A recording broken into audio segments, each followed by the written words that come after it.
I'm Eric Snodgrass, Principal Atmospheric Scientist at Nutrient Ag Solutions, and I'm going to thank you for watching this weekly Ag Weather Update brought to you by the Farm Credit Associations of North Carolina. Well, tomorrow is February 2nd, Groundhog's Day, and I just want to bring up one simple point about the groundhog. You know, one of the most common jokes I hear as a meteorologist is that you can be wrong half the time and still keep your job. Well, just so that you know this, over the last 130 years that the groundhog has been employed on this February 2nd forecast, NOAA's been studying his accuracy, and it's 38%. So I just thought that'd be a fun little statistic to toss out there as we get started with today's weather forecast. Now, over the weekend, we saw a powerful low-pressure system that moved through the midsection of the United States before dumping quite a bit of rain across the Carolinas here on Sunday. But I'm going to go back and show you what it looked like on Saturday. So as it plowed through the middle part of the country, two things to note here. This was the same system that dropped in some places over 120 inches of snow in California. And then as it went racing through the central part of the United States, look at the dust storm that's on the backside of this. In fact, let's zoom in there and take a look at it. In this part of Texas, look at the dust storm just erupt here, blowing across so much of the central part of Texas. There's also another very unique meteorological feature on this.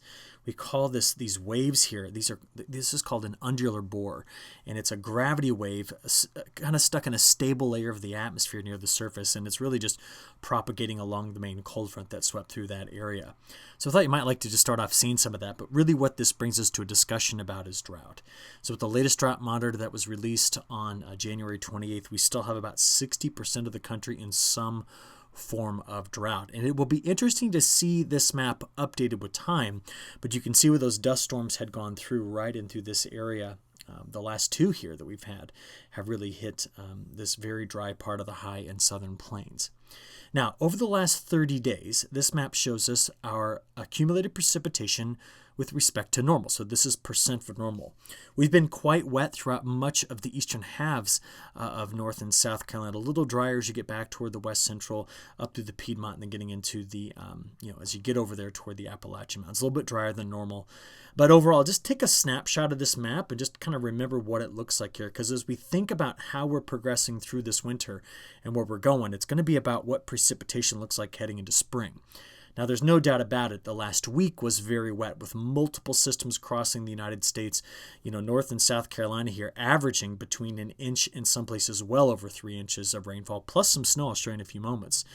But with this last system went through, things were quite soggy. And remember, its first punch was in the west. I just thought you might like seeing this because it's incredible. I had to make some major adjustments to my total snow accumulation color bar here so that I could properly capture how much snow did fall in parts of the Sierra Nevada mountains. Some of those locations were over 150 inches in deficit before this event, and now they're almost back to normal as we hit over 120 inches in some places here. So this is where the system began. And this is what it did as it moved across the United States. So big snows in the Midwest. And as we come over here to the East Coast, well, let's just take a closer look there. We can see the heavier snows from North Carolina through Virginia.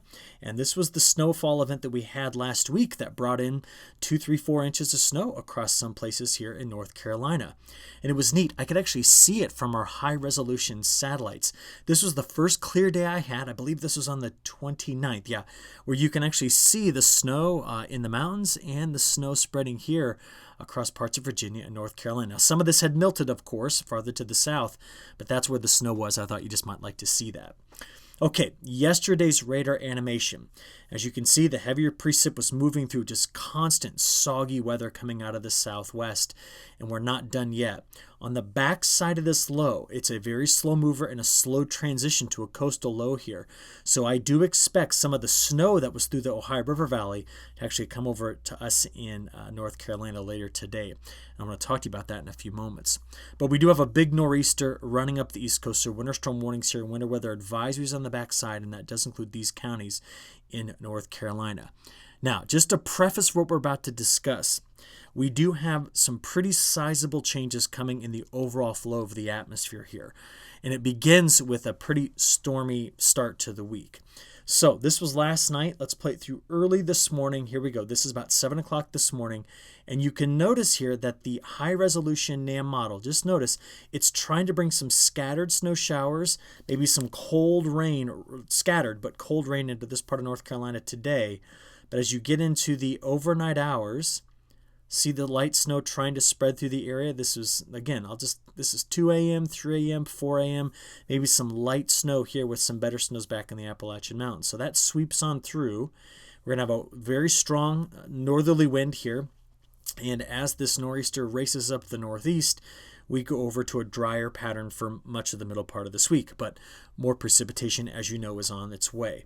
To see it, let's switch over to the European model. So we've seen up to about this point. So this is going through Wednesday morning. There we go. So there's those strong northerly winds on the backside of this.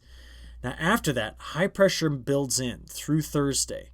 And that high pressure cell is going to move basically from Illinois to North Carolina and then eventually off the coast by Thursday night. See it here? And this is going to open up for the return of some moisture as a low develops in the central plains and moves here toward Michigan. And as the air comes around this, remember, airflow around a high is clockwise, okay? We're going to start to, by Friday morning, there it is, getting into Friday afternoon and evening, push in quite a bit of moisture, and therefore we're looking at a soggy end of our week and very beginning of the weekend. But the weekend's going to be defined by something different, and that is going to be some brutally cold air coming in on a large high-pressure cell that's going to be sitting here basically out of the Canadian prairie coming into the northern plains of the United States. It is going to contrast with an upper level subtropical ridge here. And what this is going to do is it might possibly on Saturday begin the initiation of a low down here in the Gulf Coast. So this is Saturday night, now getting in towards Sunday morning. See it there? And as that low comes through, we could be again looking at a snow event right here on the border between North Carolina and Virginia, but rain, a cold rain to the south of it, and then that pulls on out by Sunday afternoon and evening. And this is when by Monday, getting into Tuesday, can you see the high pressure cell here? It is just pumping in the colder air from the north and west as we begin the next week. So multiple systems coming through. Let's kind of digest all of them in a few single maps rather than looking at these animations. Snow, okay?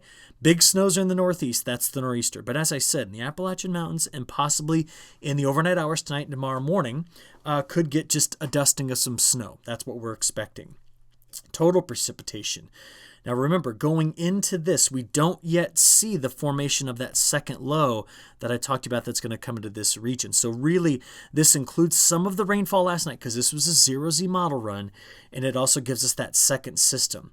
So we look at it compared to normal here, and then we can look at the actual amounts through the next week. So remember, some of this already fell, remember, okay? But overall, this is our next week's worth of precipitation. Now, going beyond that, this is the deep trough that comes sweeping through. So watch the flow of the jet stream like this. Here's that subtropical ridge, and I'm going to watch here early next week for another low to run right along the base of that trough. But it's going to be the cold air that's in this trough that follows that low that could give us quite a bit of wet weather into early next week. By the time we get out to day 10, this is going to be kind of the axis of the coldest air. And the reason it's there is because a big ridge builds into Alaska. There's a big ridge already in place over Greenland toward the Hudson Bay, so that cold air must get displaced to the south. But how long does it last for the East Coast? That's the question, because we think it's going to be set up here for a while. But do we just get brief shots of it coming into the East Coast? That seems to be the look of it, because we're really continuing to see an area of higher atmospheric pressure called the subtropical ridge setting up there. And what I'll just mention is that if the flow has to go in between the two, even though the forecast maps suggest that we're drier going into week 2, drier, just slightly drier than normal, I'll call this into question and watch for trends, because I actually think we're going to actually continue to see a pretty active pattern through the middle of the month of February here along the East Coast. From there, now let me show you those temperatures, because it's a major flip-flop from what we've been over the last 30 days. This is your temperature anomaly map over the last 30 days. But over the last week, can you already see the storehouse of cold air getting set up here? And it's going to come right out of this area. But it's going to take some time to get there. And the cold air we have in place moves out first before the big push comes in. Where will it come from? Well, we displace a bunch of warm air here and warm air there, and it just splits. One side going here, the other one going over to Europe and Russia. So this is a pretty large displacement of our what should be the coldest air over the Arctic now coming out. So today, our high temperatures compared to normal, it is cold. We can see that. But as I let this play forward, that cold air lingers into the day on Tuesday. But by Wednesday, look at the warm-up that is happening in the midsection of the country. We are still 4, 5, 6 degrees below average here in the Carolinas. Well, by Thursday, getting into Friday, that's when we finally warm up. But it's going to be brief because you see what's coming in behind this. There's Saturday, still a warmer day here for us in the Carolinas. But by Sunday, brutally cold air coming in to the central plains of the United States and the Midwest. And when we look at those temperatures in the overnight temperatures, the morning lows, we're going to be seeing temperatures 0 to minus 20, possibly even minus 30 in the plains. So that's the cold air that is going to get let out in the day 5 through 10 time period that will get all the way over toward us here along the East Coast. So we got a cold week this week until the end of the week. A warmer weekend followed by next week giving us these big shots at colder air coming through. Now, as I said, does it retreat because of the ridge that's in place here such that we go back over toward warmer conditions mid-month? Or does the European have it right and we just keep letting that cold air out? A lot of it is going to depend on if the models get the strength of the subtropical ridge correct. So let's watch that together, but it does appear as though February is going to give us multiple good looks at getting some cold air in place. How about looking out longer term? This is now week 3. The GFS is on the left, and you can see the storehouse of cold air still in place. It does carry a slight warm bias, but not nearly as warm or as extensive as the European. So what the models are telling us is that through the 3rd week of February, while we do anticipate shots of colder air, it doesn't appear they're going to be sustained. And what I mean by that is 10 to 15 days of well below normal temperatures for the Carolinas. All of that action is going to be here, coming out of the Canadian Prairie into the Midwest of the United States and the Western U.S. From there, I want to talk quickly about South America, a bit of model verification. Satellite dry precipitation on the left. Last week's forecast for the previous week, in terms of total accumulated precip anomalies. The model's been doing great. I've stuck with the European because of this performance. And just to take note of this, Argentina, big rains. Southern Brazil, big rains. Where was it hot and dry? Eastern Brazil, near normal rains in Mato Grosso. Near normal. Still a little bit drier than normal, but near normal. They are at the slowest harvest pace in the last at least 20 years in Mato Grosso for soybeans. And as we look out over the next 5 days, another inch of rain is expected there. Technically, that's below normal. Heavy rains continue until we get to the weekend in Argentina and in southern Brazil. Because after the weekend, a big low pressure system pulls out here and its front sweeps to the north, and we go drier in southern Brazil into Argentina for a while. This is the day 4 through 10 time period, and now that region that had seen all of that rain goes over quite dry. But it's not going to be stressful because the temperatures behind that front are colder than average. To finish up this discussion, let's look out into week 2. We continue to favor drier conditions in Argentina, Paraguay, Uruguay, and then southern Brazil. Wetter in the east, wetter in the north compared to normal. And overall, this picture does not, right now, given the rainfall that just came through, have me calling out for major risk in South America. But what does is this new map. Long range from February 11th to March 11th. Notice how the models continue to grab the drier conditions in Argentina with the wetter conditions in Brazil. This is very much a La Nina-like look for February into March for South America. And the La Nina, it seems to be making another brief surge, although it is weakening off of what it was back in December and very early January. So a lot of content to cover here at the very end today. I appreciate your attention. I look forward to giving another update next week. Until then, have a great rest of your week, and we'll just look out to see what the old groundhog has to say tomorrow on February 2nd. Thank you so much.